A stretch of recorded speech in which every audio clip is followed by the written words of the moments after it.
What's going on, everyone? My name is Justin Atkins, and welcome back to Justin's Take, the sports show where I give you my thoughts and opinions on all the latest news and headlines in the world of sports. Now, without further ado, today we got a jam-packed episode as we have two special guests joining us on the show today to talk about various things in the NFL and the UEFA Champions League. You won't want to miss out, and without further ado, let's get into it. So now, guys, let's take a look at the NFL awards for the upcoming 2022 season. Now, you guys do know I'm a big NFL fan. However, I've not spoken about that yet on this channel. And today I'm happy to be joined by my good friend Keagan to give our predictions for the awards. So Keagan, thanks for being here. Thank you for having me. I'm very excited for this and very excited to be a part of this show. Yeah, no worries. So everyone at home, they know I'm a big Tom Brady guy. So Keagan, I want you to introduce yourself and just tell us a little bit about your NFL experience. Yeah, so I've been watching the NFL for a long time, at least over 10 years, and I'm a Giants fan, a big Eli Manning guy. So that goes against you, but we get along. And yeah, I played football for a few years and I just love the sport. Yeah, that's great, bro. I'm so glad for you to be here because I was like, you know what? If I'm doing an NFL episode, might as well just, reach out to you and hopefully you're available, and you were. So yeah, let's just get right into it. So everyone, you guys might not know, but the NFL draft just took place. It was a really good draft, good 3 days of players getting into the league. And, there's been a lot of talking points about who's going to win the Rookies of the Year award. So I think, starting up first, we're going to talk about our picks for the offensive and defensive Rookie of the Year. So now I'm going to go first. My offensive Rookie of the Year pick, I got Garrett Wilson, the wide receiver taken by the New York Jets at 10th overall. Now in college at Ohio State, in 11 games, he had 70 receptions for 1,058 yards and 12 touchdowns. Now, Keegan, I want to know your thoughts on that pick by me. What, you rocking with that or what? It's a good pick. He was amazing at Ohio State. And I feel like it more so just comes down to the production that Zach Wilson can produce with that Jets offense. Yeah, Zach Wilson he had a really slow start, honestly, in his NFL career, but I feel like as the second half of the season, he looked better and better. And I feel like, getting him a certified wide receiver like Wilson will be really good. So I think he will thrive. But, the Jets, we're going to talk about them a bit more, but, they could be making some noise in the AFC East, especially with my New England Patriots not looking to be making any moves. I don't know. Are the Jets a sleeper team in your opinion? I feel like the Jets could surpass the Patriots this year. Although I don't think they'll win the division or make the playoffs, I do think they're making strides in the right direction, especially with getting Robert Saleh as their new head coach. And just through this draft, they did amazing.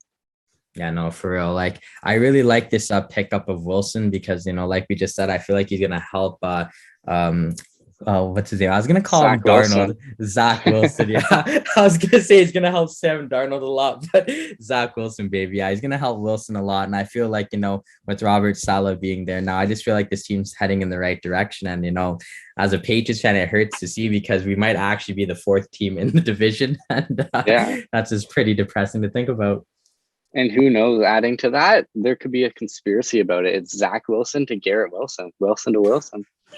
Exactly. Maybe that's why they drafted him. Could be a deadly duo right there. But in all seriousness, this Wilson guy, he's a great wide receiver, really young as well because he's a rookie coming in. And I just feel like his college stats are really good. 12 touchdowns in 11 games. You can't ask for more, averaging more than a touchdown per game. And he could be a good red zone threat for them. And they could be a good watch for corners, especially in our division. Patriots cornerbacks are gonna have to play this kid twice a year. And I don't want to get torched, but you never know. He could be that guy. Yeah. You're right. He could really help Zach Wilson, and he is a great receiver coming out of Ohio State. For real. So now I want to move on to your pick. You got another wide receiver, so let's hear all about that. Yeah, so for my offensive Rookie of the Year, I have Jameson Williams, drafted by the Detroit Lions, number 12 overall out of Alabama. So in the 2021 season, he played 15 games, had 79 receptions, went for 1,572 yards and 15 touchdowns. So he averaged about a touchdown per game, which is very good. And he's just an electric player on the field. When you watch him, you always have to double team him or know where he is, or else you're going to have a mistake or he's going to end up with a touchdown or huge yardage like he did at Alabama.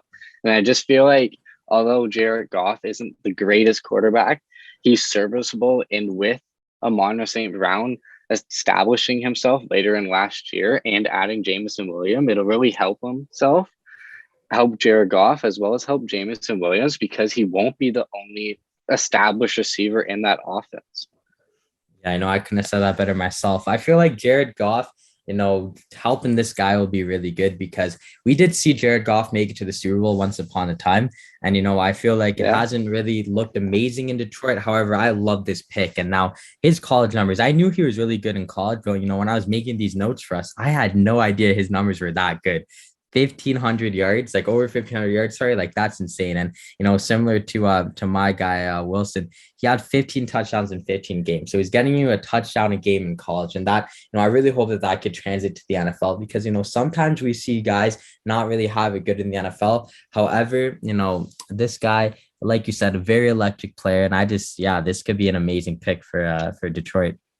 Yeah, the only worry that is coming in about him is because he tore his ACL in the college playoffs. It's just dependent on how he recovers from that. But even with that, I think drafting him at 12th overall is a steal by the Lions because I feel like he'll be able to recover from that and get right back to him himself. Yeah, you're exactly right there. Now, the Lions, I do want to be on the lookout for them because they do have a history of, I feel like, ruining talent. But, this could be the step in the right direction. I'm not saying that this guy's the next Megatron. However, insane college numbers, and he could honestly be. I know they had a high pick because it was still 12th overall. But honestly, when it's all said and done, this could be the steal of the draft. So Yeah, I'm really excited to watch him play and also my guy on the Jets. But those are some good picks for both of us. So I want to see how that plays out. I really hope, obviously, for my case, I hope my guy wins. However, if your boy wins this Offense Rookie of the Year award, I would not be surprised. yeah, it's good for both teams. They seem like they're moving in the right direction, both the Lions and the Jets. Yes. So now we're done talking about the offensive rookie of the year. Let's move on to the defensive rookie of the year. For me, I'm going to be staying in New York, and I'm actually staying with the Jets. I'm going with their new DB, Sauce Gardner. Now his college stats at Cincinnati in 13 games. He had 40 total tackles and 3 interceptions, and he was drafted 4th overall by the Jets. Now, Yeah. you might have to correct me here, but I do not know if any team has ever had a player win offensive and defensive rookie of the year in the same season. You'd have to go back in the archives for that because I personally couldn't tell you if that's true or not. So this could be I think it is true. I don't think it's happened. And as well, to add to those stats, I believe he didn't allow a single touchdown in his college career.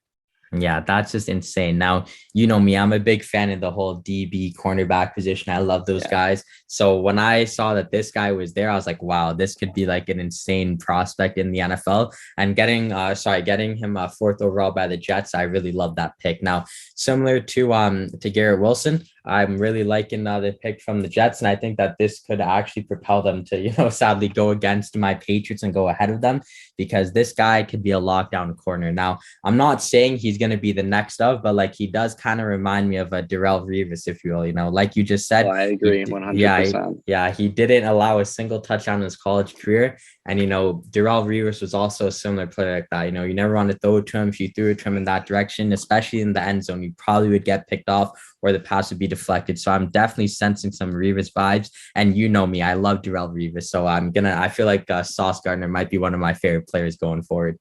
Yeah, and even adding their new head coach, Robert Saleh, who's a defensive-minded coach, I feel like it's going to help him a lot with his development and just being able to use him very well. Yeah, I hate that like the Jets are making these moves and the Patriots aren't. But however, this could be historic. Now, I know you said you don't think it's happened. I don't think it's happened. So if one team had 2 players win Rookie of the Year, that would just be insane. I feel like, the Jets, they do have the chance to do it. It's just whether or not we see it on the field, but they're definitely more than capable of bringing home both of the awards.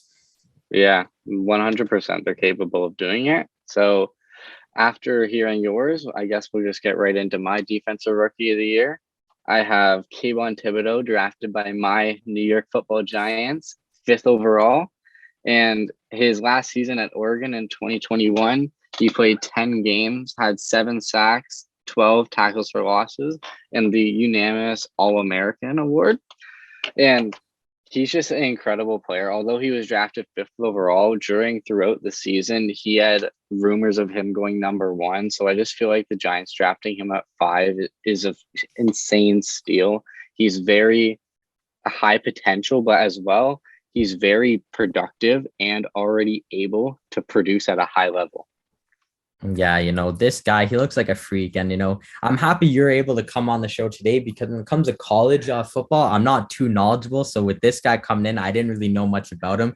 However, we did have our conversations on the side, and I'm happy that we're able to talk about this guy on like a podcast platform. And yeah, this guy, bro, you're calling him the next LT. I don't think he's gonna be the next LT, Yeah. obviously. However, this guy could be like an all-time great, bro. I'm loving what I'm seeing with this guy in his college years, and I think with the Giants, I'm so mad that the Giants got this guy, bro, because he's so good. So I think he's a really solid pick to win it, honestly. So I am really liking this pick. And like you said, it was a unanimous All-American. So I'm sure you're gonna be gassed about seeing Thibodeau play for your Giants. Yeah, I'm very excited to watch him play. And although saying he's the next LT, obviously I have to take that back. That's too much to say.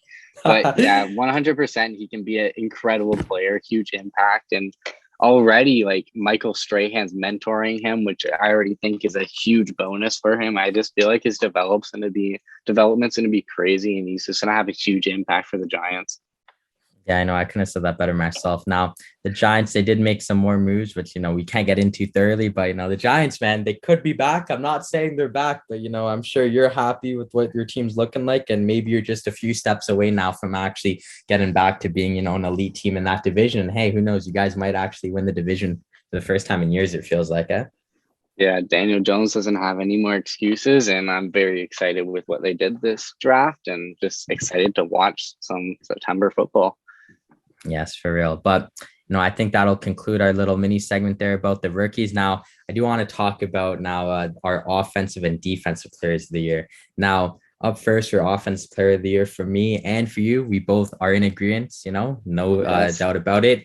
Derrick the King Henry of the Tennessee Titans. Now, it goes without saying that me and you both rate this guy. If you know us outside of this video, you know that we both love Derrick Henry, and it was just a really real shame to see him go out injured last season. Yeah, it was very sad to watch him because of how dominant he is. And then seeing his foot injury, it was just very upsetting because I just enjoy watching him so much. It's incredible. Yeah, me. I love the running backs. And, growing up, we had guys like, LaDainian Tomlinson, even prime Adrian Peterson. But I feel like Derrick Henry, like in a way, I'm not saying he's better than all those guys that played before him, but there's something about his presence that I feel like no running back that I've personally ever seen has ever had before, if you will. Just that frame and that stature and that you can't take this guy down. He's just an He insane strikes force. fears into the defense. Yeah, he's on a different level. Now, last year, obviously, his season was cut short. So I do want to remind everyone of what he did last time. He did have a full season in 2020. He had 2,027 rushing yards, go with 17 rushing touchdowns. Like that is insane numbers. That was averaging just over a touchdown a game because we only had 16 games back then. And getting 2,000 rushing yards in a season is just insane. That's elite numbers. So, I'm happy that we're in agreement about Derrick Henry because, we just know. And, we've had discussions in the past with other people, I won't name names, but they've tried to tell us that guys like Nick Chubb and Jonathan Taylor are better than this guy. And I just think that that's blasphemy. Like this Derrick Henry guy is genuinely one of the best running backs I've ever seen in my life. Although you can make the argument with Jonathan Taylor, I think the Nick Chubb one is just foolery. And even this coming year, I think Derrick Henry might even be able to surpass that 2,000 rushing yards again, simply because of the loss of or the gain of Matt Ryan. So he'll be able, or not Matt Ryan, the loss of AJ Brown. Sorry, my apologies. So losing their star receiver and especially Julio, who's also gone, they're going to be forced to rely on him much more again. Yeah, and with all that being said too, is that he's also going to have one extra game to do it. Now, in a 16 game season, he already got over 2,000 yards. Can you imagine what this guy's going to do in a 17 game season? That's one extra game. We've seen this guy get like 3 touchdowns in a game before. He could probably get 20 touchdowns in a year with that extra game. So I'm really excited to see what he does if he's fully healthy. And now I'm not a fan of the Titans at all. However, I do love Derrick Henry. So I really hope he could succeed going forward with this. Yeah, I'm projecting a 2,200 rushing yard season along with 19 rushing touchdowns. Yeah, that would be insane. Like this guy is really the whole package. And yeah, you know what? Like any Derrick Henry slander will not be tolerated around here. So when you told me that, yeah, you got Henry, I was so happy because I could just talk about this guy for hours. So I'm really glad we're able to talk about him because just like you, I also have this guy as winning offensive player of the year. Yeah, Now, he's just a great player. yeah, no cap. But let's move on now to defensive player of the year. Now we've gone with two different routes. I'll go first. It hurts me to say what I'm about to say, but I got, new cornerback for the LA Chargers. I got JC Jackson, the former New England Patriot, one of my personal favorite players in the league. Last season for us, he had 8 interceptions to go with 23 passes deflected, which was first in the league, and only allowed 671 yards. Now, JC Jackson for me, if healthy, and he is usually always healthy, but if healthy, I rate this guy as like the best cornerback in the league. Now we also saw the Patriots have Stephon Gilmore, but he's also gone sadly, and he's been kind of injury prone. So yeah, I've been going through it here. But honestly, with JC, I just think because of his consistency to be healthy and to get these interceptions, for me right now, he's the best in the league. And the Chargers getting him was just such an elite move for them. Now, I do think that JC could honestly win it because this Chargers defense is loaded. You're going to have to play against, I think they got Khalil Mack now. They already got Derwin James, and now they got JC Jackson. And I feel like, like either Derwin James or JC has a genuine shot of winning it because the quarterback is not going to want to throw to either of them. So like in that split second, it's like, oh no, shoot, my receiver is getting covered by Derwin James. I got to throw it long. And then there's JC Jackson to break up that pass or even get an interception. And the same thing goes for Derwin James, honestly, because having those two in the secondary is going to be lethal to see. And I honestly feel like the Chargers might have one of the best defenses in the league going into this season. Yeah, I completely agree. As long as he just performs exactly how he did, if the Patriots, then he should be able to be in that argument for defensive player of the year or even win it.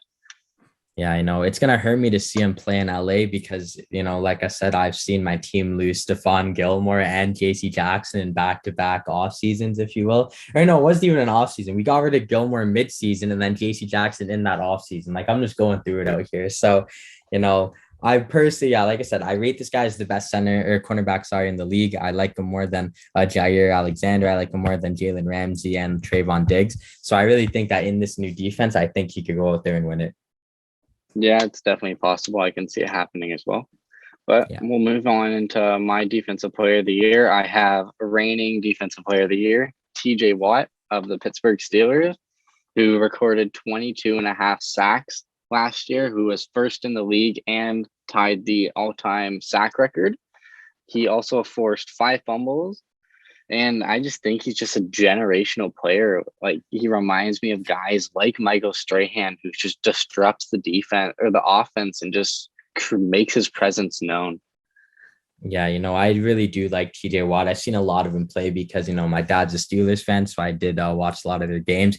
And yeah, he's someone who like you just said, a generational guy, has that old school football vibe to it. And, it's crazy because growing up when we were younger, we had like JJ Watt and we thought, wow, this guy's like sick, all time great. And I don't want to say it just yet, but, now that we've gotten older in our new side of our lives, I feel like now that we have TJ, it's like, can TJ be even better than JJ? And I think he has a genuine shot at it, Me personally, I feel like TJ has surpassed what JJ has done just simply because of the record that he set in sacks last year.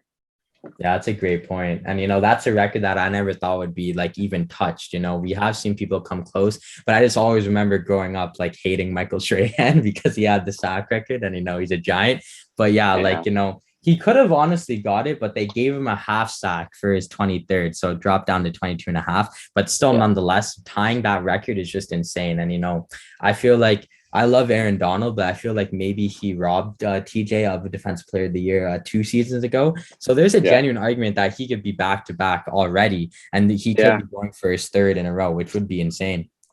Yeah, I do agree that he was robbed, but we won't really get into that. But yeah, I do think he can win that back to back or even the 3-peat, I guess, if you do consider the one 2 years ago. Yeah, for real. But yeah, you know what? That's some solid picks for defensive player of the years. Now, as we could tell, I love my DBs and my corners. You kind of like more of your linebackers there. But honestly, yeah, like TJ Watt, he's a personal favorite of mine as well. So if he wins it, I would be so happy for him. And yeah, like I said, the fact that, in my opinion, he also did get robbed. So the fact that like he is owed a defensive player of the year, I would love nothing more than to see him win back to back. Yeah. Yeah, so I think moving on now, got to talk about the big award, the MVP. Now, we got two quarterbacks. I think everyone knows who I'm going to choose, so I don't even want to hesitate. You already know the vibes. I'm going with the Tampa Bay Buccaneers quarterback, the GOAT, Thomas Edward Patrick Brady Jr. Now, I don't even care what anyone says. Last season, this man was robbed of the MVP. I don't get how Aaron Rodgers won it over him, bro. If you look at all the advanced stats, and I hate advanced stats, but if you look at the advanced stats, they all give it to Tom Brady and the basic stats. Last year had 5,316 yards, which was first in the league, had 43 passing touchdowns, which was first in the league, only threw 12 interceptions, had a 68.1 QBR, which was second in the league, a 67.5 completion percentage to win the NFC South. Like, he is just balling. Even though he was 44 years old, he was just, in my opinion, the MVP of the league. And I think, with this whole coming out of retirement, he has unfinished business. I really think he's going to play even better this year. And I think he's got the MVP unlocks. Yeah, like coming out of retirement, and even like last year at 44 years old, every year he gets older, it seems like he's just breaking another record or performing even better. And it's just, as a Giants fan, I don't like him as much, but you have to just appreciate his greatness and appreciate being able to watch him and just become better and better and just enjoy it. Yeah, exactly, bro. And a lot of people were giving him stick about his whole career about, he's a product of Belichick. He's just a system player. But then when he left, he won a Super Bowl in his first year and was literally just a stupid blown coverage away from winning another Super Bowl. I do not care. If the Bucks beat the Rams, in that game, they would have won the Super Bowl, man. They would have blown the lights out of the 49ers and they would have beat the Bengals. But hey, man, it is what it is, But I really think that this year, Tom Brady, especially, they're coming back for that redemption. And like, I really do think that Tom Brady could win the MVP once again. Yeah, he's definitely able to do it. He's done it many times before, and there's no doubting him anymore. Yes. All right. Well, moving along with my MVP selection, I have quarterback Josh Allen of the Buffalo Bills. I just feel like every single year he gets better and better, and just from his rookie year all the way to last year, he's just made a name for himself in the league and arguably the best quarterback in the league, or unanimously top three.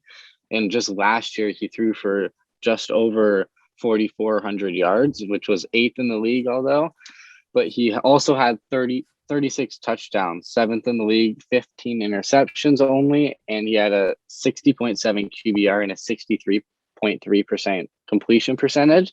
And I just feel like watching him, he is the sole reason the Bills win games and just make the Bills able to compete and be a good team.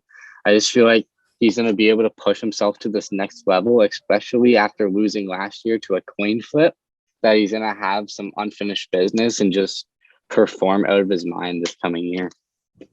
Yeah, as a Patriots fan, the name Josh Allen is not one that I like to hear. However, I can respect that this guy's a phenomenal player. Honestly, like, I know you said unanimously top three. Like, it might be a hot take, but you know me. I don't rate Allen as highly as the next guy, but I still rate him as a top 5 quarterback, though. So I do think that that Josh Allen, he does have a chance to win it. I'm not saying that he's not going to do it, but like you said, he has been getting better and better every year. And just like Tom Brady, I think he's going to want to have redemption because, like you said, he lost to a coin flip. Like, that was an insane comeback by them. But just because stupid Mahomes wins a coin flip, he beats Allen. So, I think with a fair fight, the Bills would have won that game. And I think Allen knows that. And I think he's going to play even better this year. So, like last year, I did make an argument that I thought the Pats would win this division this year. It's not happening anymore. And I really see them going like 13-4 to win the AFC East. Yeah, I can completely see that, or even 14-3. But yeah, for sure, they will win the AFC East and just roll in the playoffs. Yes, sir. So sticking in both of our teams, our players' cities here, I want to talk about the Super Bowl picks. Now, on that note, I kind of foreshadowed it. I have the Tampa Bay Buccaneers winning the Super Bowl. Now, last year, they were so close to coming back from 27-3 down against the Rams, but I don't even remember who it was. I think it was my boy Winfield, just got dusted by Cooper Kupp, and we lost at the buzzer to the Rams, who would eventually win. Now, I think with Brady coming back, and I say this every year, I'm always like, damn, like, I don't even know if they're going to win it again. Let me just cherish this. But then he wins more and more. So I think with Brady coming back, I think it's time that they win. You know, no team has won back-to-back Super Bowls since the 2004 Patriots. So I wasn't too upset when we lost, or I shouldn't say we, when the Tampa Bay Buccaneers lost. However, you know, Brady does like to win it every other year recently. So I feel like that's going to happen again. So I'm all in on the Bucks, bro. I know you kind of have the Bucks in your household, so maybe you won't be opposed to it, but I'm going all in with the Bucks. I think Brady's getting number 8. Yeah, I don't completely hate it. I do think it's 100% possible again, just simply because Brady's there. And yeah, he did it his first year there, and it's possible that he can do it again.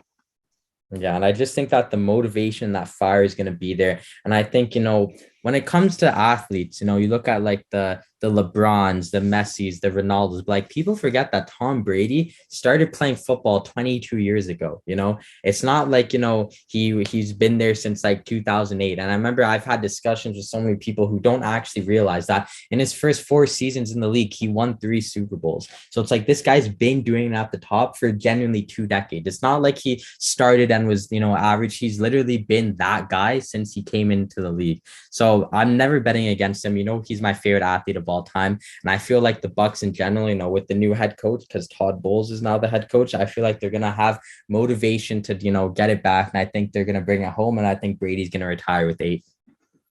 Yeah, it's possible. And especially with him coming out of retirement. But the only time I would bet against him is when Eli Manning's playing, but we won't get into that.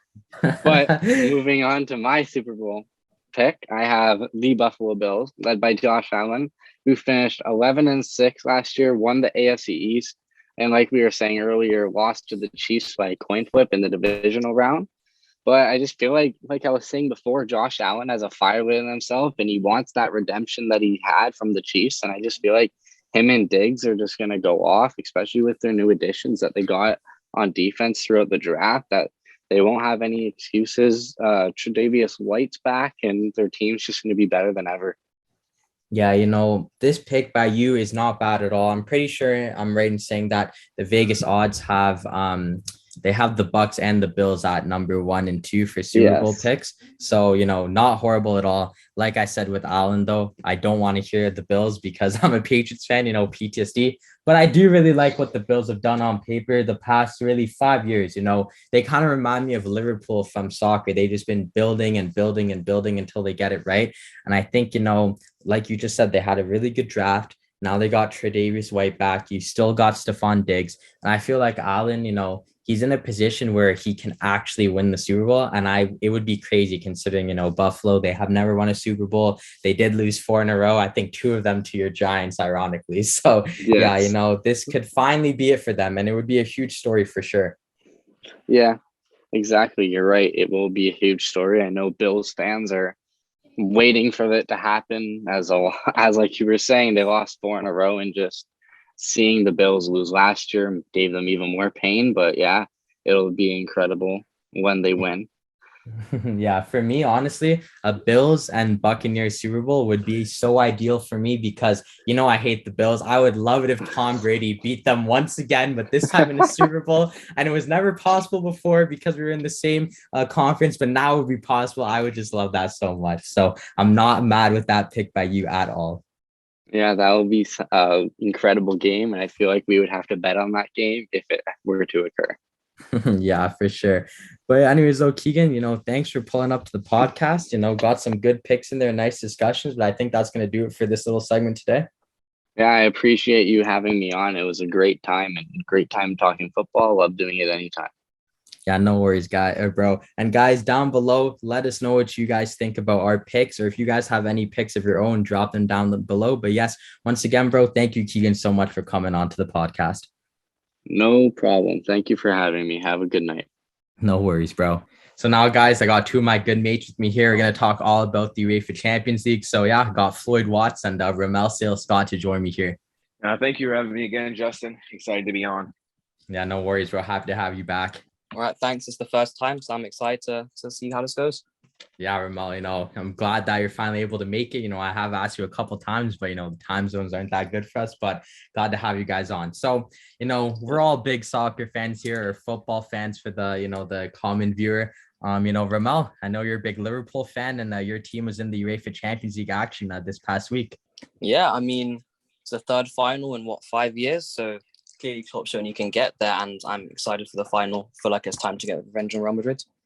Yeah, so I think it's time now. Let's just talk about that fixture against Villarreal, because you guys were going in, 2-0 up on aggregate, and then only took 3 minutes for Villarreal to get a goal. And then before halftime, it's Francis Coquelin equalizing. So tell me all about your emotions during that match. Well, it's really, with Liverpool, it's always hard to attack FC. They always have to do things the hard way. And I was watching, so you just get in, you want to see the first 5-10 minutes, just be calm, just get into it, and to concede a goal in the third minute, it's kind of like you're stressed the entire half. So I wasn't really excited for that, especially when it's a defensive mistake.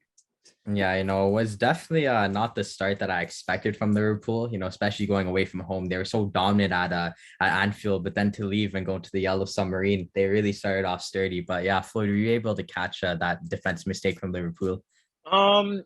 It was interesting to say the least. Me being a Manchester United fan, obviously, I was very, very happy to see that. I was leaping around for joy seeing the Liverpool conceded 4 minutes into the game. So, from a Liverpool perspective, it's a horrible mistake to give up. But from a neutral, I knew that it was going to make the game exciting.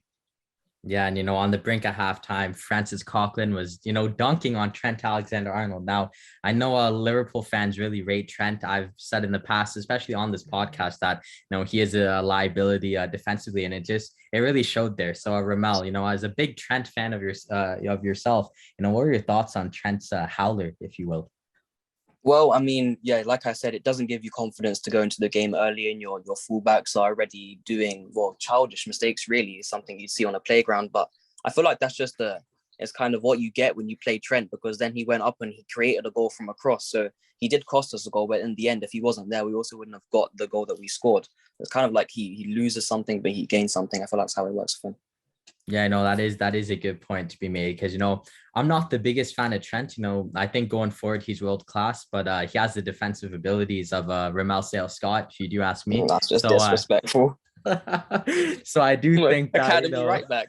I do think that Trent, he does offer a lot, like you said, going forward, but I just think at the back, it wasn't it. But second half, it was Liverpool just in a flash. The scene had changed, because Fabinho had scored in the 62nd minute, and Luis Diaz had scored in the 67th, and then, in my opinion, the second best football player in the world, Sadio Super Mane, with the goal in the 74th minute to give Liverpool a 3-2 lead. Now, Floyd, I want to know your thoughts, as a United fan, even as just a football fan who's kind of against Liverpool. What are your thoughts during that, 12, 15 minute span that Liverpool had? It was just disappointing, right? Because obviously this was before the great comeback of today with Manchester City, and the last thing that I wanted to see in a Champions League final was Manchester City versus Liverpool. Excuse me. So seeing them come back, especially in the fashion that they did come back, with Geronimo Rulli being a big factor of them coming back, it was just a bit saddening to see. Especially as a goalkeeper myself, I feel the pain, personally when a goalkeeper is making mistakes that cost his team in a big game such as that. So it sucked to see for that to happen to Villarreal, and I was hoping, maybe even for an extra time thriller, but it just wasn't meant to be. Yeah, I'm sure, Ramel, you were thrilled because, Sadio Mane, he came up clutch, would score just an insurance goal, really, because it was the goal to make it 5-2. But, this channel knows what I think about Sadio Mane. I want to know your thoughts on Mane as like a diehard Liverpool fan. Well, I mean, if you'll remember last season, he wasn't in the greatest form. I think there was a video on YouTube, it might have been on Soccer AM, where even he admitted that. There was a Nunes doing his FIFA ratings, but when he's come into this season, he's shown, I think, a new side to his game that I haven't seen before. The creativity, he's now performing passes that you'd expect to see from world-class midfielders, and especially in 2022, he's elevated his game to the next level. Yeah, I know. I can really say that better myself. Now, I do rate Mane a lot. I do think he is the second best player in the world right now. I think only Real Madrid's talisman, Karim Benzema, really surpasses Mane. However, it's without secret that Liverpool are in the hunt for the quadruple. They've already won I think the EFL Cup. Now they could win the Champions League. They could try and go for the league and the FA Cup. Now, if Sadio Mane is able to win those 4 trophies, and already having the AFCON with them, do you guys think he could win the Ballon d'Or? Floyd, I want to start with you on that one. No. For me, Sadio Mane is not even top 5 in the world. So that's a crazy take, honestly. I don't think he can win the Ballon d'Or. I don't even think he's in the running for a Ballon d'Or. Like he may get top 10 if he finishes off the season really strong, but I don't see Sadio Mane ever walking across the stage with a Ballon d'Or in hand.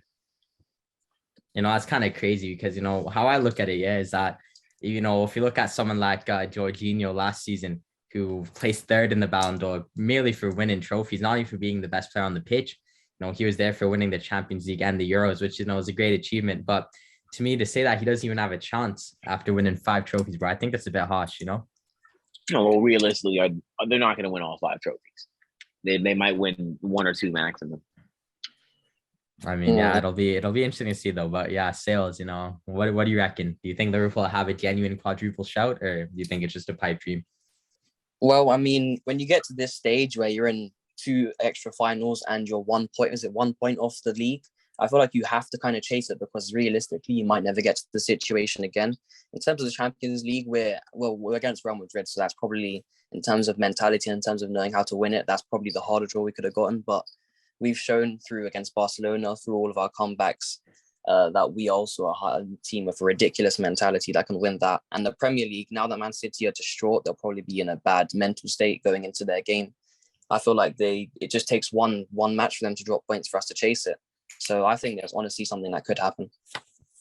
Yeah, that's a great point, because, football is a mental game at the end of the day. And I feel like, some of those City players might be taking this on the chin, especially some of the younger lads like Phil Foden. Kevin De Bruyne, even though he's not the younger lad, but he's someone who's been sick and tired of losing in the Champions League. He said, I think he said it last year, how he said it's just the same old stuff with Manchester City, to be completely honest. And then a year later now, we're going to get into it later, but they did fall out of the UCL in the semifinals against Real Madrid. So, some of those players might not be happy. So I feel like Liverpool, they just got to keep running with it, Yeah, definitely. I mean, especially when you are a club like City, where they've had a massive investment. I mean, it's no secret. The secret to their success really is just them them getting a massive investment. And that's fine when you want to have a goal like winning the Champions League, which, I mean, some could argue that's what Pep Guardiola was brought in for. But it's really easy. He couldn't have said it better, really, De Bruyne, when he said it's the same old story. They don't seem to be able to hack it, whether it's choking against, so you had it against Spurs, you've had it now against Real Madrid. It's kind of like, when will they ever break this loop? Yeah, no, well, for real. Oh, my bad. For me, I don't know. I think in fact that makes it even harder for Liverpool to win the Premier League now, because with a manager like Pep Guardiola and with senior members in that team such as Fernandinho, they're not going to let their teammates get out of shape and blow everything.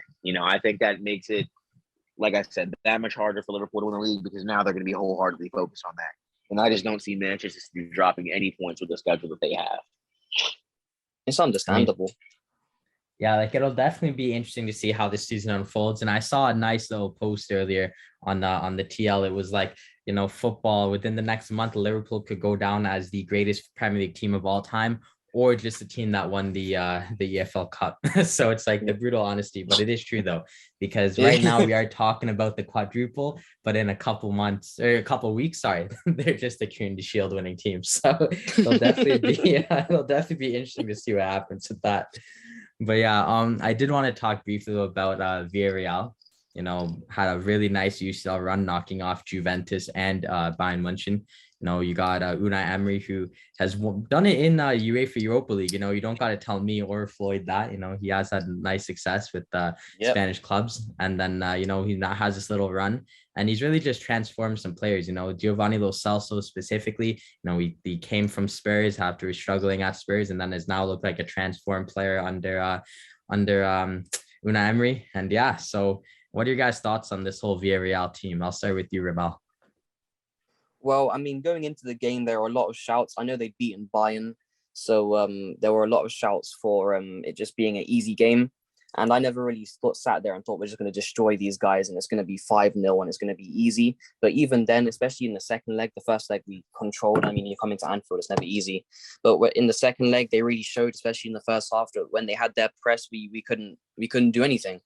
Like they were just keeping us boxed. We were clearly a nervous team, and especially with the players, they knew that Vieira posed a threat. So I was impressed with what they brought to the game. They didn't just sit back and just wait for us to attack. Yeah, that's a good point. I didn't think that Liverpool would look so scared, if you will. And like you said, at Anfield, I feel like no team really wants to play at Anfield. I don't gotta talk about their atmosphere on the UCL nights. Everyone knows that. However, away from home, they were really shaky. But, I feel like once that second half started, I feel like it just really showed the quality of the two teams. But, it was a really good run by Villarreal, to say the least. Oh, yeah, definitely. Like, I mean, when you second half started, it was almost like someone had flipped a switch, and that's probably Unai Emery, something he's done at halftime, where he's gone, okay, we've pressed, we're 2-0 up, now let's kind of preserve it, let's not fall apart. And I feel like, well, obviously I'm not a manager and he is, so I can't really tell him what to do. All I know is that it felt like the game was a lot more in our control once they sat off. Maybe asking him to press the way they did for the first half the whole game would have been unrealistic. But once we took control, we got a few goals in, we got our rhythm, and then they got the red card, and that was pretty much game over. Yeah, no, exactly. Floyd, though, what are your thoughts on the whole Villarreal masterclass, if you will, throughout the Champions League? I think Unai Emery is a top quality coach. I think big clubs are going to be knocking on his door very, very soon. And I think that Villarreal came in there and they played football the best that they could. And I think that they played amazingly. They showed that they deserved to be there. And I think that their performance was just let down by individual mistakes. They conceded 2 goals from goalkeeper error, and that Fabinho goal really just was a dagger. And conceding in a fashion like that, when you're, like Ramel mentioned, pressing so hard, defending so hard, leaving everything on the field, it's very disheartening, And once Liverpool got that rhythm, once they got the first blood, they were just hungry for more and more and more. And I believe someone actually was quoted saying it. One of the Villarreal players I saw was quoted saying that when you're playing against Liverpool, they're just 24/7, they're attacking, 24/7, they're looking to score a goal. And I mean, that's Jurgen Klopp at its finest there. So I think that it was they played amazingly, but it just wasn't meant to be that day. Yeah, no, that's a great point. And yeah, hats off to Unai Emery. He is someone in the past who has made me very upset, getting the better of my team on the Europa League stage multiple times. I don't got to get into that, but, it was a great run by them. And, just unfortunate that they couldn't go to the finals, but they have nothing to be ashamed about. Now, before we move on and stop talking about Liverpool and Villarreal, it wouldn't be a segment about Liverpool on my channel if we didn't talk about one player. I think you guys know who we're going to talk about now. The best center back in world football, Virgil van Dijk. Now, this lad tore his ACL and everyone thought he was finished. They were like, oh my God, what happened to Virgil? And now he's come back and he's led Liverpool to another Champions League final. If Liverpool and Virgil van Dijk can secure this UCL, what does that mean for Van Dijk's legacy? Well, I mean, there's not really much to say in terms of he's already, obviously he's won the Champions League, won the Premier League. If you want to leave a legacy in England, especially now with the level going up and up, you want to win it more than once. But I think if you can get into the team of the season and things like that, if he gets to the final, puts in a good performance in the final, he'll probably get into that. And it just goes to show a really good story, and it's something to look to as if anyone's a young defender that wants to get an inspiration. You go from tearing your ACL, you can see the impact it had on the team. So hopefully lifting the Champions League. Yeah, no, for real. I've been touted and saying this before, and I think not even just for the views, but just for the discussions, I just think this lad's the best center back of all time, honestly. Like, Michael Owen said it after the game, and I thought about it, and this lad was right. This guy is the complete package. He's tall, he could pass the ball, he could even cross the ball on the pitch. He's the best one-on-one defender I've ever seen in my life, and he's swaggy as well. Like, he got the man bun with the waves. Like, who else is doing that? And he honestly should have won the Ballon d'Or over Lionel Messi, which is insane because which defender is winning the Ballon d'Or over like the two greatest players to ever win ever play the sport. Sorry. And I just think that if Virgil van Dijk could win this, then honestly, you got to give him the respect as at least top 5 defender of all time. Well, I mean, it's definitely a big statement to make. You know, Michael Owen, he did say that, but he has been on record saying a lot of very questionable things. He had a very questionable career, like you know, United as a Liverpool legend. But nevertheless, he was still a respect. He's a Ballon d'Or winner himself. You know, his opinion holds some weight. Some. Well, you know what? You know how I feel about Virgil van Dijk. I do. And right. You definitely He's a great defender. He's a great defender. A world-class defender, even on his day. But here's the thing. On his day, only world-class. It's his day every match, lad. Here's the thing for me, right? To be considered a top defender of all time, to be considered one of the great. And you know what? This isn't, I've had this conversation a few times. But there's a different, like when you're talking about being one of the best, or being the best of all time, you have to take trophies into account. Because I'm not the kind of guy that's gonna sit here and say, oh, trophies this, trophies that. Because if you want to do that, you can have some ridiculous comparisons just based off of trophies, right? But to be the best of all time in your position, you have to have a substantial trophy cabinet while also being a substantial player yourself. And Van Dijk only has one of the two. Well, that is a good point. Van Dijk doesn't even break into the top 10 defenders of all time. He'd be lucky to get into my top 15. And it's nothing against him. He's an amazing defender, one of the best. Never mind. I'm not gonna say that. He's an amazing defender, and he's arguably been Liverpool's best center back of all time. But he just not have the cabinet to compete. For me, when you look at a player like Virgil van Dijk, he's someone that I would feel like no one wants to come up against him. You can't beat him in the air. You can't beat him on the ground. He's most likely going to be faster than you as well. And I feel like he's the complete package player. But however, I will concede the fact that his trophy cabinet isn't even, like I think West Brown has a better trophy cabinet than Virgil van Dijk. And wow. West Brown, well, he does, to be fair. He has 2 Champions Leagues, like 5 EPL titles, multiple. No, he probably does. He probably does. Yeah. So it's like, I think for me, if you want to talk about trophies, I respect that. I've always, rated trophies above anything else. However, I think if you need to win one match, and I could pick any team, I think Van Dijk is one of the first names I put on that team sheet. That's a hot take. When you're talking about the best of all time, yes, trophies do have to have an effect. Given that Van Dijk is now, he's 29, 30-ish. So really, when you're looking at defenders like, well, you can have example of Thiago Silva. He's 37, 36. He's still doing it in the Premier League. I feel like it's not really like where he's going to be 2 more seasons and he's done. I feel like Van Dijk could be around for a while. And I feel like if he gets to that kind of age where he would have been at the top for 10 years, I feel like he probably would have won trophies in that time. I feel like that would be the time to have that discussion. But as of now, it's definitely too early because he hasn't got the cabinet, nor is he really done with his legacy. Sales, that's a great point. I feel that, Thiago Silva, he's a world-class defender in his prime, but his trophy cabinet is a bit, it's a bit misleading because he did win 18 titles in the French league. And, playing on PSG, that's like a year 8 turned up to a kindergarten class and acing a math test. It's like, it's pretty simple. It's a fair argument.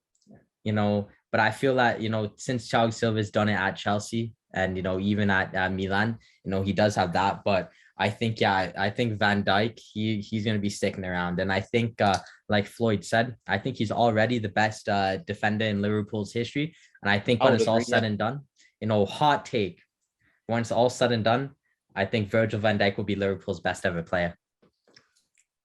No, it's very hard to. That's not an outrageous take. It's not outrageous, but it's very hard. It's very hard to compete. Obviously, when you have what we know, we're thinking of Steven Gerrard when you think of that, really, or you might think of Luis Suarez, despite his time being short. Mo Salah might actually be up there by the time his career ends, just with what he's doing. But when you have Sadio Mane as well. So Sadio Mane, I have to respect him as well. He's a Golden Boot winner. He could arguably be in the race for the Ballon d'Or. But yeah, when it comes to Steven Gerrard, he's local. He started in the academy. I feel like there's always going to be that love for him from the whole fan base. So it's going to be hard to really top that for Van Dijk. Yeah, no, for real. But I think in terms of this whole Liverpool and Villarreal tie, I think that'll conclude it. I think we covered all the bases. It was a great, great two legs. And now Liverpool have made their third Champions League in the last 5 seasons. Now, boys, any final thoughts on Liverpool going through? They're gonna lose. Wow. Okay. We're gonna win. That's what I'd say. I like the sound of that. So yeah, I guess moving on then, boys, we're gonna talk all about Real Madrid versus Manchester City in the collapse that was Pep Guardiola at the Bernabeu. But yeah, boys. So on the other UCL fixture, I know we already did touch upon it. It was Real Madrid knocking out Manchester City in dramatic fashion at the Bernabeu to advance to their final for a chance to play for their 14th UCL trophy. Now, Pep Guardiola, he's in the mud. They choked. They were up 5-3 with 2 minutes to go. And then it was Rodrigo with 2 goals off the bench in quick fashion. So, Floyd, I want to start with you. What are your thoughts on this collapse by Manchester City, who would eventually lose in extra time? Well, you know what? This is just what we come to expect from Manchester City, realistically. This is what they always do in the Champions League, and it's not looking like they're going to win anytime soon. They fell apart right at the end, but realistically, I'm going to have to give it up to Thibaut Courtois. Courtois has been the best goalkeeper in the world this year, and it's not even close. He's the best goalkeeper in the world by a country mile. And him dropping a man of the match performance against Man City, it sums it up. He was a crucial part in them winning the game. But I don't know. I think it's just a show of Real Madrid's greatness. And I don't even think Pep Guardiola was to blame for this loss. I think that the players just fell apart towards the end of the game. I mean, for me, it's kind of hard not to blame the manager because I feel like, bringing off Riyad Mahrez, that was just not the right decision. And also Kevin De Bruyne in a big game like that. And, you're at a time when, you have Jack Grealish and Phil Foden and Sterling on the pitch, but you have De Bruyne and Mahrez on the bench, and you need to get a goal. And I feel like those just aren't the players you want when your 2 best players, in my opinion, going forward are just sitting on the bench. Now, I will say this though, big ups to Madrid, big ups to Courtois, Benzema, Rodrigo. It's been such a historic year. It's such a fun team to watch. But yeah, that comeback was just insane, And for Ruben Dias to take out Benzema like that was just a stupid foul. And then Benzema slots it past Ederson, who had a shocker for Rodrigo's first goal. So it was just an insane comeback, really. And, I'm glad to see Manchester City down bad once again, because I hate that club. And all they do is buy success. So I'm glad to see them lose to a real European giant that is Real Madrid. Now, yeah. So, Ramel, what do you reckon though? Do you think City and Pep are in the mud for this, or what do you think Pep's gonna have to do going forward next season?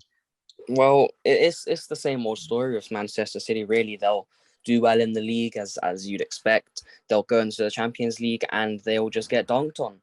I mean, it's unfortunate. As you can probably imagine, Pep Guardiola is getting the first flight out to the Arab Emirates. He's asking for 500 million this summer. He needs it, but. And Haaland's probably in the club, realistically. He probably is. But even then, next season, you'll probably end up with the same old story. I feel like it's not really something to do with the football. I feel like it goes beyond football. I feel like in Europe, the fans play a massive part, the experience of the club, the history, if you may. And I don't feel like City just don't have that. You could hear it in the Bernabeu when they were down. The Real Madrid fans were so loud you could barely hear anything else. And I don't feel like City kind of have that in the Champions League, and that's kind of always going to be their disadvantage. That's a great point there. I feel like Manchester City as a club, if you really think about it, and I'm not even just saying this to be funny, Manchester City historically is if you gave Birmingham, Saudi Arabian owners. And I don't even mean that to be disrespectful. The same day that Manchester United won the treble is the same day that they got relegated to League Two. Can you guys take that in for a second? That was just over 20 years ago. I was born in 2002. Were Manchester City even in the Premier League when I was born? I don't even know if they were. They don't know if they were either. They don't have cool, good on them, right? They have the Manchester fans that have been loyal for 80,000 years apparently, and the club's only 20 years old. Ironic, but anyways, I just feel like they don't have the backing and the rich history that, like, you know, even a team like Nottingham Forest have. Because granted, once upon a time, Nottingham Forest were lifting the UCL trophy, while Manchester City, you know, of £2 billion later, can't even do that. So it's not, it's something that, like, you know, I feel like they're not built for it, you know, and I feel like Manchester City is like that NFL team that loses the Super Bowl and then doesn't make the playoffs again for the next 5 years. Like, they're not a team that's built for the European success. You know, they might win their league, or in the NFL's case, they might win their division. However, when it comes to actually reaching the promised land, they're not it. You know, like, there's teams that are built for that and they're not it. Well, yeah, I mean, you've seen it really in the collapse. I mean, everyone watches the Champions League every year. Everyone says Manchester City are the favourites every year, and every year they prove how horrendous that take is. I mean, what can you really say about it? They spend ridiculous amounts. They get in ridiculous world-class talents because Pep Guardiola likes his high potential young players, and, you know, that's what you'd like. But if you can get all that into a team, essentially build a super team, and you're still failing to win the one prize that's been eluding them for however long they've existed, is kind of ridiculous. And I feel like you have to start to ask questions of the manager, of the players, and just of the whole spirit of the club. Yeah, you know, and one thing that I do want to point out, you know, their best player ever, in my opinion, Sergio Aguero, he signed for Manchester City and declared that, you know, he would not leave until he won a Champions League. Then he went on to play like 10 years for them. He would sadly retire, become a Twitch streamer, all before Manchester City won the Champions League, which is embarrassing. And, you know, it is. I feel like if you're a City fan, though, where do you even go from here? Like, do you want Pep Guardiola to stay? Are you even going to be looking to, you know, keep guys around like Mahrez and, you know, Bernard Silva? Because like, it's not working, you know, like Liverpool, they bought Mane, they bought Salah, they bought Bobby, and have stuck with that front three. Granted, now they have like Diaz and Jota who've come in more recently because, you know, young talent, but they bought that front three and stuck with it and won the Champions League. It's like City have experimented. They brought in players, new managers, and it's just not working. So it's almost like, you know, they don't have that recipe for success. And like, who's to say that this team even is it? You know, you thought at one point that De Bruyne is the best midfielder on the planet. He's didn't help them win the Champions League. You know, you thought you had, you know, Aguero, who's the best prem striker ever for some. He couldn't help them win it. You know, you got all these world-class managers. They can't win it. So it's like, is this a world-class team? Or like I said, is this just Birmingham with Arab owners? You know, it's like, you tell me. Well, I mean, I feel like there's a counterpoint here, and I feel like you can look at an example of this that kind of happened just with a different time frame. And Chelsea before their money, granted, they weren't like completely nobodies. They were still in the Premier League. They were still doing they weren't just getting relegated, you know, like Man City were. But I feel like they threw a lot of money at it, and it did take a while, but they did in fact get their Champions League in the end. Now they have two. So realistically, that should give some hope to City in that it is possible, and they even though they've come from not really much, they can still get there. But is this the right core of players to do it? Is it the mentality? Is it the tactics? You know, you saw in the Champions League final last season when Pep Guardiola decided that he just didn't need a CDM, but for some reason, you know, that didn't really end up well. So you have to ask questions really when it gets to that point. But Pep Guardiola replacing him, are they ever going to get a manager better than him? Probably not. So it's really a catastrophe there. Well, here's the thing, you know, and I want to ask Floyd about this in a second, but Pep Guardiola has not won a Champions League without Lionel Messi. And I've been saying this for years. My nan could have managed that 2011 Barcelona team and they still would have won the sextuple. You know, like, I'm sorry, but I've never been impressed with this lad because he inherits the best teams. He went from Barcelona to Bayern Munich to Manchester City and still couldn't win a Champions League. You know, I'm not saying he's not a great tactician. I'm not saying he doesn't have the experience. I'm not saying he doesn't have the silverware. However, I think Pep Guardiola without Messi is just a better version of Marco Bielsa, if you really think about it, you know, like, and let's be honest, okay? And you guys should say I'm wrong. Do you honestly think that winning at Bayern was like a success? They've won 10 league titles in a row with different managers. Oh. Julian Nagelsmann just won the league with them, and he's younger than half their team. Like, you don't need a world-class manager to win at Bayern. And like I said, you know, at Barcelona, you have one of the greatest teams that's ever walked the earth. All he had to do was be there, and they were winning 6 trophies. Yeah. So it's like, it's like, what is he really even that good? Now, Floyd, I want to ask you because I know you're really into the technical aspect of football. I know you aspire to be a manager one day, like you say, maybe take over the Bethel Bruins. So, like, what are your thoughts? What are your thoughts on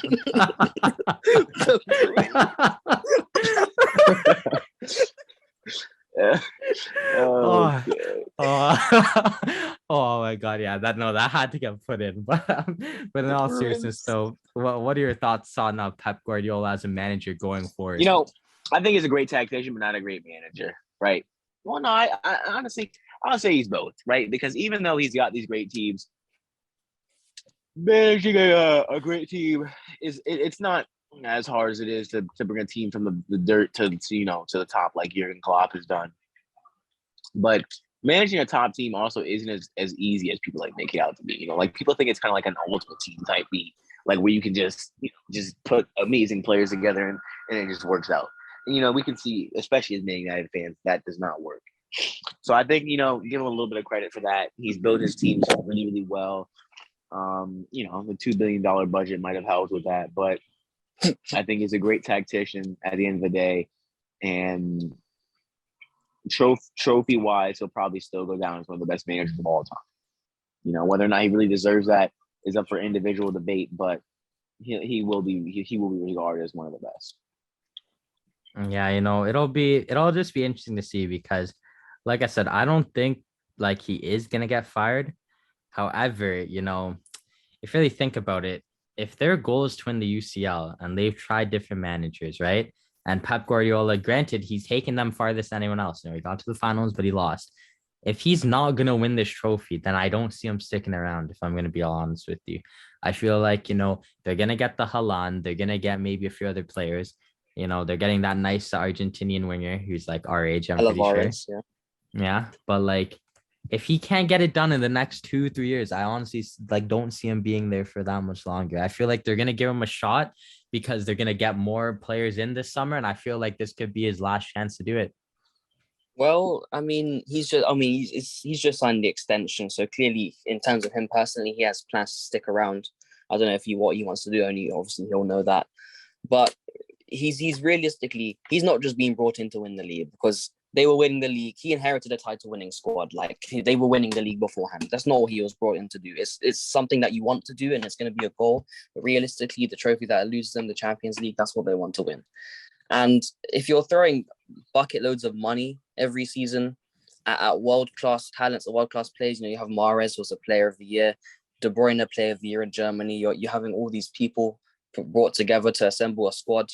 And yes, it's not as easy as just playing career mode where everyone just becomes 97 rated after 3 seasons. But at the same time, you have to wonder really, if you have all these players and you can't win the Champions League, where you have other managers like Klopp, Tuchel coming in and doing their jobs at their respective clubs, you have to wonder where it's really all going wrong. And I feel like it has to leave a dent in Pep's legacy, where he only really won the Champions League, which is what is arguably the greatest squad of all time. He won the league with Bayern.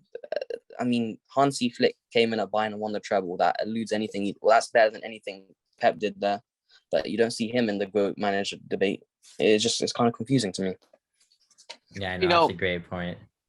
He's been linked pretty heavily to some international management positions. One of them being the United States position, which I don't ever see happening. But do you guys think that Pep Guardiola very soon could be out of the club management and looking to win maybe a World Cup? Yeah, that would definitely do a lot for his legacy. I'm not sure how much he cares, but he might not care about that at all. He might just be like, we just want to win trophies for the experience. Doesn't really care what other people think. If I were him, maybe I wouldn't either. But if you're going to go into international management, I feel like he's probably going to want to go with Spain. Spain's kind of like the team that could adapt to his tactics. He likes a good possession-based game. Spain's pretty much known for that nationally. And I feel like he, with a good core of youngsters, certain people will tell you that Pedri is the next Iniesta and Gavi is the next Xavi. So Jordi? Yeah, I feel like with that core of players that are supposedly the best players of all time soon, he could do something on the international stage. No, that's a great point there, Ramel. And yeah, like I feel like, in all seriousness, like Spain do have a good, upbringing with some of their players that they got. but I feel like I don't know how to put it, but I feel like they're not Pep players because like Pep isn't a manager for those kinds of players, you know? Like people always say, oh, like he helped Messi so much. Bro, Pep has even gone on record to say Messi made him. You know, I'm not saying that Phil Foden isn't like a generational talent without him. However, like, you know, if you look at other players that are around his age, like there are a lot of players that I would maybe take over Foden today.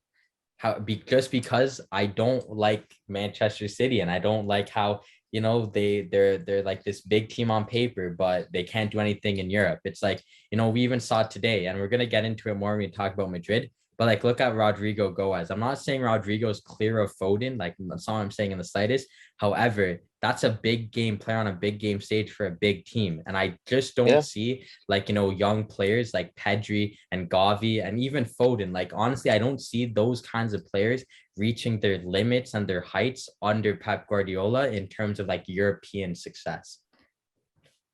Well, it's a difficult point to really think about because, well, yes, you have Messi, and well, he has said Messi made him, and some people on Twitter will still argue with you that he made Messi. I feel like when you have who is the most naturally gifted player of all time, if you have that player and he becomes a Bruins player, then you have to be the worst coach of all time, like the worst coach of all time. So. And then he has Foden, who again, Foden, I'm not going to tell you that he did nothing to develop Foden.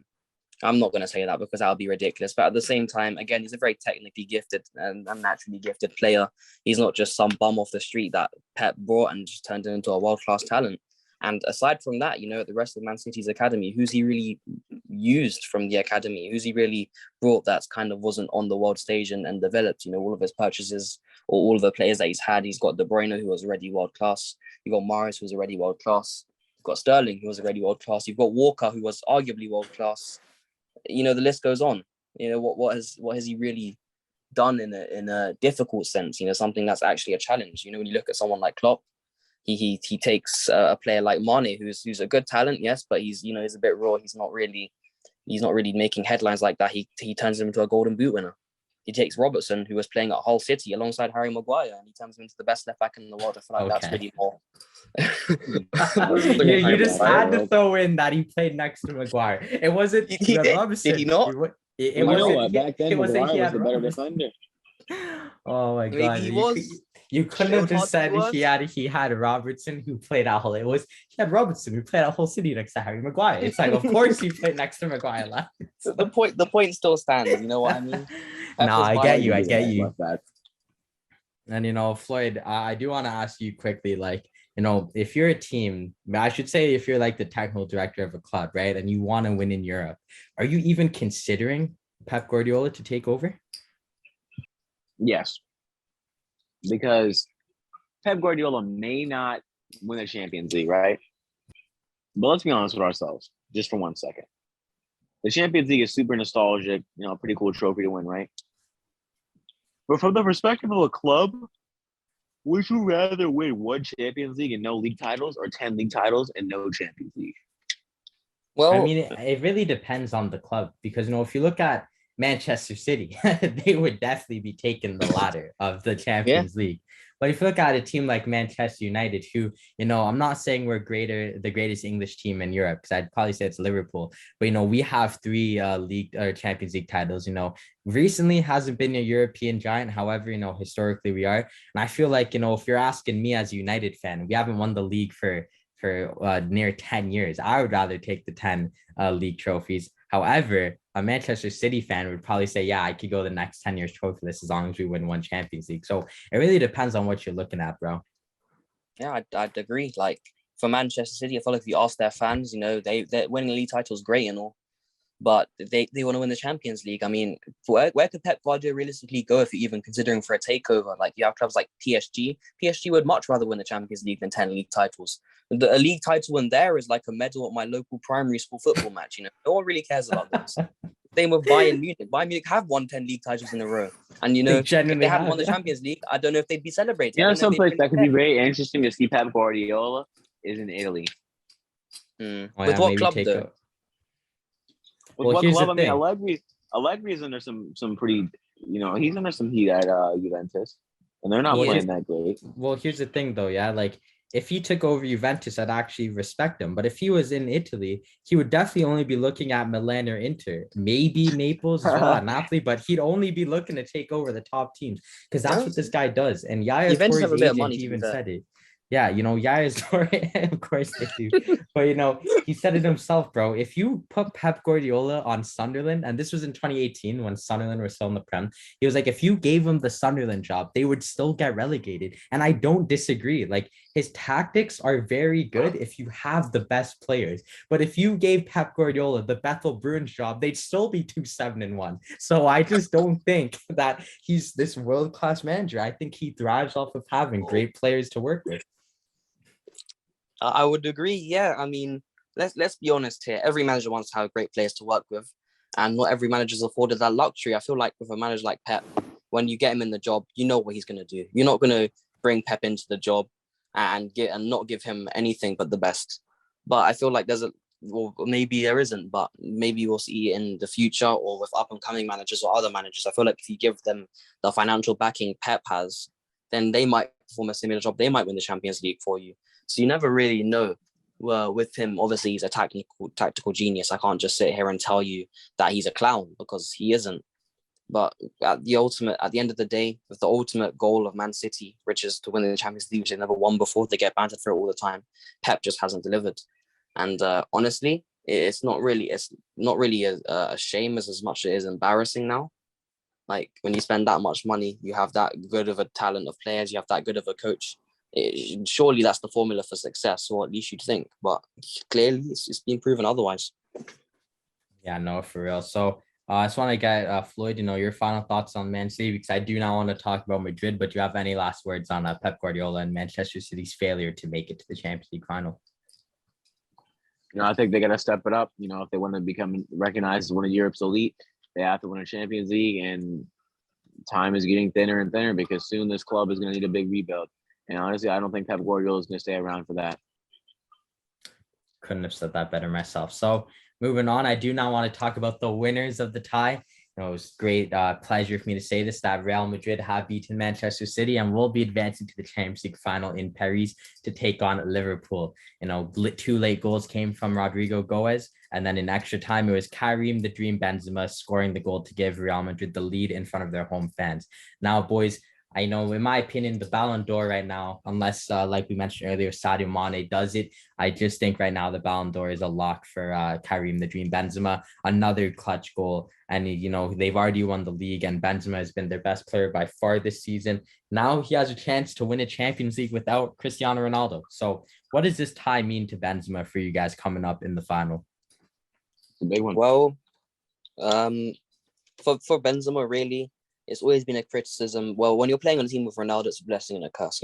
Ronaldo can get out of a tough spot. You've seen at Manchester United. He's done it often. He's done it at Real Madrid his entire career, or most of his career anyway. But the always criticism will always be Benzema's just kind of playing second fiddle. And I feel like now that Ronaldo's left, he's had the ability to progress to the main stage and show what he can really do.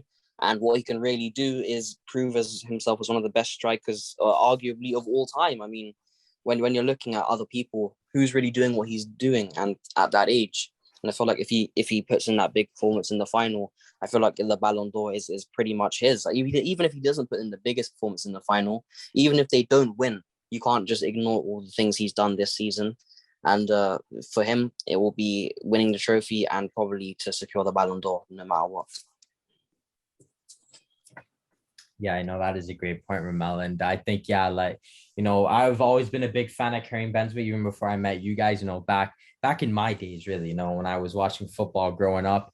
Benzema was always one of my favorite players, around like 2013, 2014, he was still one of my favorite players in the world. I had a couple mates at school tell me, they're big Madridistas. They're like, they didn't think he was good enough.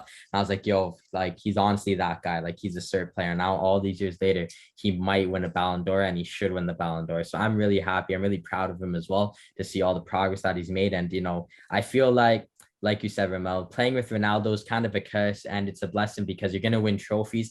However, Benzema, and even everyone who played with Ronaldo on that team. Look at Luka Modric and Toni Kroos, and even the defenders. It was always like, well, they won, but they were playing with Ronaldo. But now that he's gone, and they could win another Champions League, which would be crazy. And I feel like all of those UCL wins that they had in the past, a bit less credit would be given to Ronaldo, in the sense where if they do it without him, then be like, okay, raw, they actually had a proper team behind the minute. And, I think that this could be a massive achievement, not just for Benzema, but for the whole club of Madrid. I agree. But yeah, Ramel. So, I just need to get your thoughts though. Do you reckon Liverpool stand a chance against this team? Well, yes. I mean, the short answer is yes. I mean, if you look at how informed we are, we have broken a few records in the Champions League. Winning all of our games, getting maximum points, winning all of our away games. It's not really been seen before. And if you look at Real Madrid, yes, they got through the finish line in the end, and all respect to them for that. The biggest club in Champions League history and in world football history is probably not even arguable. But I'm still looking at some of their individual players. If you look at the back line of their back line compared to ours, I feel like ours might fare a bit better. Obviously, they have Benzema, who's incredibly in form, but against Man City, and up until he scored that penalty, which he won and scored, you could argue that he didn't really do all that much. You could argue that Vinicius Jr., he didn't really do all that much compared to the hype he's been getting as one of the top 3 probably left wings in the world.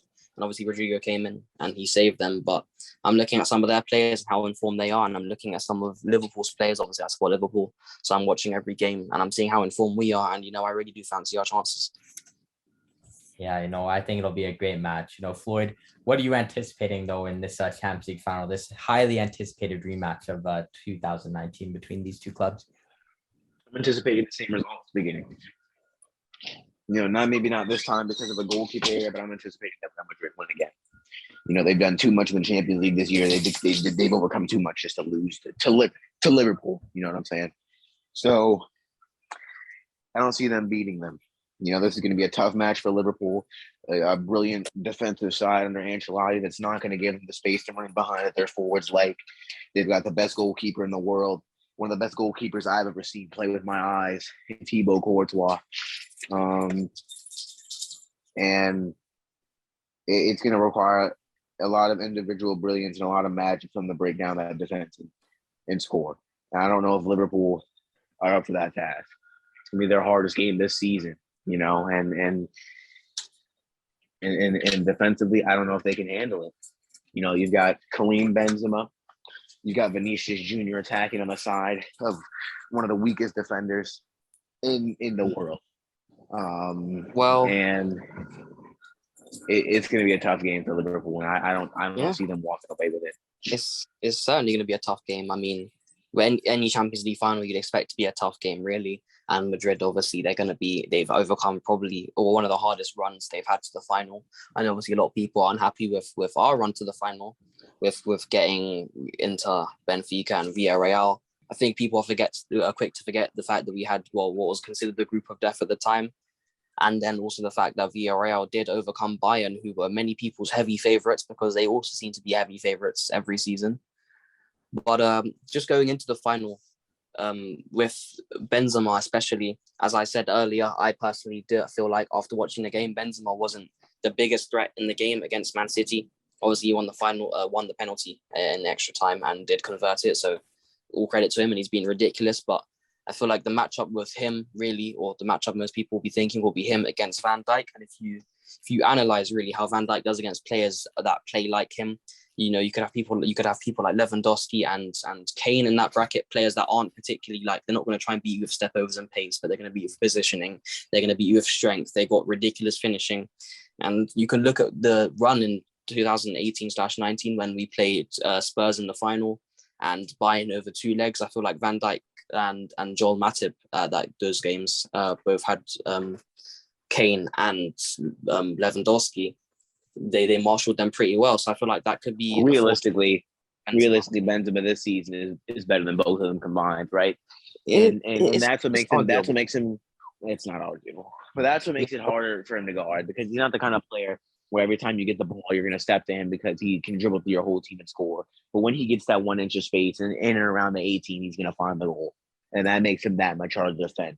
And a player like that, it gives him, Van Dijk is going to know that. So it's going to make him be tighter to Benzema, and that's going to leave space for his other teammates. And that's why Benzema is so good, because he's going to be able to find that space because he's the best false nine of all time, in my opinion. And Ahead of Messi? Ahead of who? Messi, where he could argue Messi played false nine for a while. He played his best football there, 91 goals. Obviously, Ramel bringing out the stats. Love to see it. That's a debatable one. I don't even think it's really, but apart from that, he's up there as a great. I don't He's know if the Liverpool defense is going to be able to handle him. And obviously we got Vinicius Jr., Toni Kroos, Luka Modric. We got so many threats on that team, and I don't see Liverpool being able to match up man for man. I think that's going to be a counterattack goal from Real Madrid, and Liverpool aren't being able to get back in the game. For me, as someone who rates a lot of these players in this tie really highly, I'm really excited to see the matchups. I know Floyd, all the points you just made, but my counter argument is that, do you think that Real Madrid can handle playing against Mo Salah and Sadio Mane at the same time? This at one point in time were, in my opinion, the best winger duo that we've seen in the world football for a long time. And, at their best, they were two of the top 5 attackers in the world. And, clearly they're still doing something right if they're in the finals. Granted, I know maybe they're not at their best. But, and you got Luis Diaz, who's an amazing young talent. You got Diogo Jota, who's, one of the top goal scorers in the Premier League. So it's like, do you think Liverpool could Real Madrid, do you think they're going to be able to withstand this? Granted, I know we've got one of the best defensive coaches of all time in Ancelotti. We've got Eder Militao, who's one of the best center backs in the world this season, alongside David Alaba, who hasn't been, the greatest, but he's been a quality center back for Real Madrid so far this year. And we've got Ferland Mendy, one of the best fullbacks in the world. And then we've got, one of 3 options who they can put back in that right back spot. All 3 are solid in Valverde, in Vasquez, and in Carvajal. And I think that defensively they'll be able to match up. I mean, not to mention they've got the best CDM in the world over the past few seasons in Casemiro in front of them. And I think that Liverpool will be struggling. Liverpool will struggle to defend Madrid more than Madrid will just struggle to defend them. I personally I'd go on the record and say I disagree with that. I feel like, yes, Real Madrid will be quick on the counter-attack. Yes, they've got Vinicius Jr., who he pretty much is the Flash, and they've got Benzema, who's a Ballon d'Or contender. But when you look at Liverpool's records this season, it's actually, I think, just been confirmed over the last few games that we've actually conceded more offside goals than actual goals this season. I feel like that just goes to show how good the offside trap is, catching players like Vinicius Jr., who love to use their pace. Not saying that's a bad thing, but they do. And I feel like we could catch them out. I feel like with the quality of players we have, everyone's really gone to another level. Yes, Trent Alexander-Arnold can be exposed defensively at times. That is very much true. I can't sit there and deny it. But then on the flip side, when we're going forward, can Ferland Mendy handle the left side where he'll have Mo Salah and Trent Alexander-Arnold? I don't know if he can do it. Ferland Mendy's a good player, but you have Salah, who this season, up until the last maybe couple months, he was neck and neck with Benzema for the best player in the world. Now, obviously, I think Benzema's pulled ahead, but I feel like Salah's still got that in him. He's still getting assists. When you look at the other side, you've got Valverde, Carvajal, or Vasquez probably at right back. Are any of them really able to mark Luis Diaz or Mane? I'm not going to question them. Because let's not get outrageous here. Luis Diaz is he's an all right player and a great young talent. Luis Diaz is an all right player. Yeah, he's an all right player. But I mean, when you obviously you can look at his all right player, but he's not world class. No. His strength is dribbling. These are Champions League, multiple time Champions League winners with experience. They're not going to be worried. They're not going to look at the Carvajal. Is not going to look at Luis Diaz and start shaking in his boots. He's a multiple-time Champions League winner. He's a multiple-time Champions League winner who's defended players 18 times as better as Luis Diaz. When you've got Ramos and Varane on alongside you, it makes it a lot easier, though, doesn't it? He's not going to be thinking about what's going on in the back. He's gonna put him in the pocket. He's gonna do his job as a veteran. It's a very bold team, and he's gonna defend. And he's gonna do what he's there to do. And another thing, Thibaut Courtois. The type of finish that's gonna take to get past Thibaut Courtois, the form that he's in. it's something that I don't know if these Liverpool players are capable of. Well, if you look at the Man City game, you saw Mahrez doing it. Well, you saw Bernardo catch him out. Clearly Courtois, and I've seen his highlights. I've seen Real Madrid games. Oh, wow. I can also say that Courtois does some stuff that makes me question what I've just seen. So yes, every player in the world does. We're human beings. We're all going to make mistakes, but the no, I mean like in terms of incredible saves, not in terms of mistakes. That's It'll be an interesting tie. It'll be an interesting game to say the least, boys, because both of these teams are powerhouses, and let's be honest. I feel like on their day, if you ask me who the two best teams are in the world this year, I would say these two. I know Liverpool didn't win the league or haven't won it yet, I should say, but I still take Liverpool over City any day of the week, to be honest. And I feel like, this is the matchup that we all want to see. It has some nice storytelling. And will Liverpool get the revenge, or will Real Madrid lift a 14th Champions League? Now, before we do wrap it up here, boys, because we do only have 2 minutes left, I just want to get your final thoughts, and I just want to get your score predictions and, ultimately your results for the Champions League finals. So, Floyd, I'm going to start with you. I know you want Madrid to win. You think they're going to win. What do you think the score will be? 2-0. 2-0. Any goal scorers? Kareem Benzema brace. Okay, I'm rocking with that. Sales, what do you reckon, Ramel? I'm going to go for a bit of poetry. I'm going to reverse the score from 2018, so I'm going to say 3-1. Oh, who's getting on the score sheet? For Real Madrid, I'm going to say it's Benzema. And for Liverpool, I'm going to go with a Sadio Mane brace and probably a Mo Salah penalty. That sounds like, oh my God, I love Sadio Mane. So just the thought of him getting a brace in the Champions League final, just, oh my days. For me personally, boys, it's a hard one because, I hate Liverpool, but I love Sadio and I love Kareem Benzema. So these are two of my favorite football players in the world going up against it. I'm also going to go for Ramel. I'm going to go 3-1, but I'm going to go Real Madrid again. I think Sadio Mane will get the lone goal. I predicted him to get a goal in the last time you guys faced each other, but I think Benzema will have one, Vinny will have one, and Luka Modric will have one. And I think it'll be 3-1 for Real Madrid. Okay. But anyways, boys, I think that'll wrap it up. I really appreciate you guys coming on here. This was so much fun. This was a banger podcast. And yeah, boys, this was really fun. So thank you guys once again. Thanks for letting us come on. Yeah, I've had a good time. Yeah, no, honestly, boys, we got to do this again sometime. But yeah, this was so good. Thank you guys so much. Right, guys, so that's going to do it for today's episode. I hope you guys enjoyed. I know it was a lengthy one today, but I wanted to have, a nice long discussion. Once again, I want to give a quick shout out to my boys, Keagan, Floyd, and Ramel. Thank you guys so much for joining the podcast today. Loved having you guys. I thought that was a really nice episode. Leave your comments down below on some of your NFL picks, as well as who you think is going to win the UEFA Champions League, Real Madrid or Liverpool. Thank you guys. I'm Justin Atkins, and have a good one.